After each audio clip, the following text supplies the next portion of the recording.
So welcome to Good Friday. I tried to do a walk along Queen Street, but it was just too noisy. And maybe there's a lesson in that. Where are all those people going? They should be home. We were out there at 7 a.m. So if you're watching this, please stay at home. So no matter what you believe or don't believe, no matter what you've done or left undone, or who you are or who you love, this service is for you, because this service is about following Jesus to the cross. And the very first step, the first stage, of course, was the betrayal, when Judas sold him out for a handful of silver. Let's listen. After Jesus had spoken these words, he went out with his disciples across the Kidron Valley to a place where there was a garden, which he and his disciples entered. Now Judas, who betrayed him, also knew the place, because Jesus often met there with his disciples. So Judas bought a detachment of soldiers together with the police from the chief priests and the Pharisees, and they came there with lanterns and torches and weapons. I'm reading from the Gospel according to John. So when I think of betrayals, I think of the pandemic profiteers. I think of the banks that are charging too much interest to those who hold mortgages and credit cards and loans.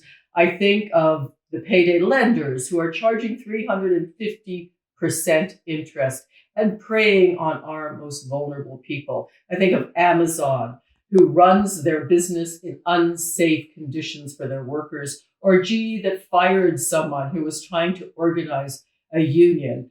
So when I think of the betrayal of everything that Jesus stood for, I think of the pandemic profiteers. Because remember, Jesus was a Palestinian Jew, a rabbi. He died because he stood up against and over against a repressive government and a repressive system that included both state and church, both state and religion. The next stage, of course, was when he was arrested. So the soldiers, their officer, and the police arrested Jesus and bound him. They took him to Annas, who was the father-in-law of Caiaphas, the high priest that year. Caiaphas was the one who had advised that it was better to have one person die for the people. Simon Peter and another disciple followed Jesus. Since that disciple was known to the high priest, he went with Jesus into the courtyard of the high priest. But Peter was standing outside at the gate. So the other disciple, who was known to the high priest, went out, spoke to the woman who guarded the gate, and brought Peter in. The woman said to Peter, "You are not also one of the man's disciples, are you?" Peter said, "I am not." So again, we have a denial. And when I think of the denial, I think of our government. I think of our government denying personal protective equipment to our frontline workers. I think of our government denying the basic statistics of how many people have COVID and denying us testing, which should be for everyone, should be broadly based. I think of our government that is denying housing to the homeless. We could have all of our hotel rooms. We could have all the empty condo units turned over to those who are sleeping on the streets. This is a health hazard as well as a moral hazard. So when I think of denial, I think of our governments. I also, of course, think of our prison systems around the arrest. They're petri dishes for infection. What's happening to our prisoners? What's happening to the correction officers that work in our prisons that take that virus home with them to the community? Again, we need a more humane justice system if we're to follow Jesus on his way to the cross. What is the next stage? The next stage, of course, is the crucifixion itself. Then he was handed over to be crucified, and they took Jesus. And carrying the cross by himself, he went out to what is called the place of the skull, which in Hebrew is called Golgotha.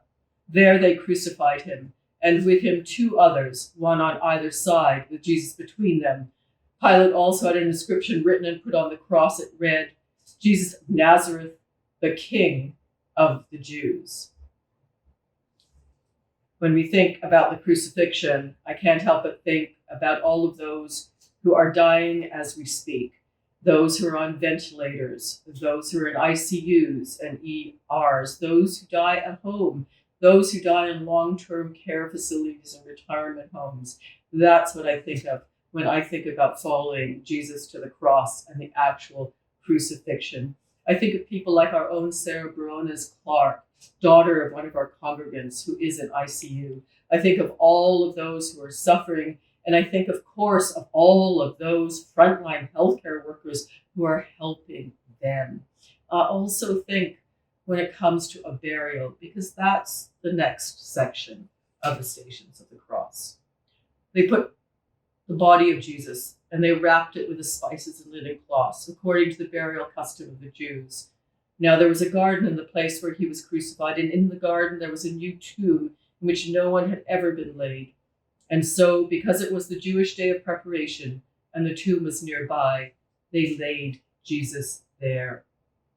Think of all of those who can't be there when their loved ones are buried. Think of the sadness of that. I think of the depression that accompanies that, to not be there when someone you love dies and is buried. I think of all the memorials and celebrations of life that are being postponed because of this time when we walk through the shadow of the valley of death.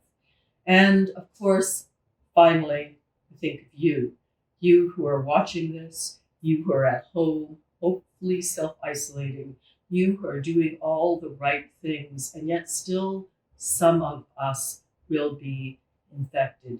We know this to be a fact, no matter what we do. This is a situation in which we are in.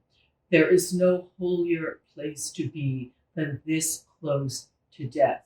We are experiencing a true Lent, a true walk to the cross. And rather than rush to Easter and rush to life and resurrection, let's just for a moment feel the pain, feel the sadness, and feel the presence of death. Knowing this, though, that we are not alone, that God is with us, and that yea, though we walk through the valley of the shadow of death, we shall fear no evil. We shall not fear. Amen.